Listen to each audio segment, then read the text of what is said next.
No Spend November, Day 2. It's Thursday, so today's household maintenance is whites, floors, grocery and meal plan. I always lay out my visual to-do list before getting started. Little tip, wash fitted sheets in a large laundry pouch so it doesn't tangle up with the rest of the wash. To plan for groceries, I check my fridge for what I have to use. Then I head to the flyers for the weekly sales. The next step is to check my rebate and points apps. These razors are on sale and have a checkout 51 rebate. I plan to claim these on Eclipsa.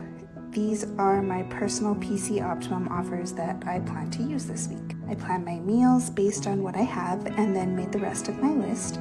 I can get the best deals from all the stores even though I'm using PC Express at Superstore because they check their competition's prices and have most already matched.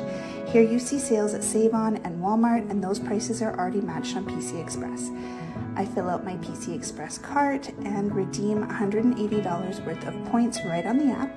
Come back tomorrow to see how it goes. I finish the laundry and the floors. Dinner tonight is shredded roast, rice, and rodeo relish, and at the end of the day, $0 was spent from my account.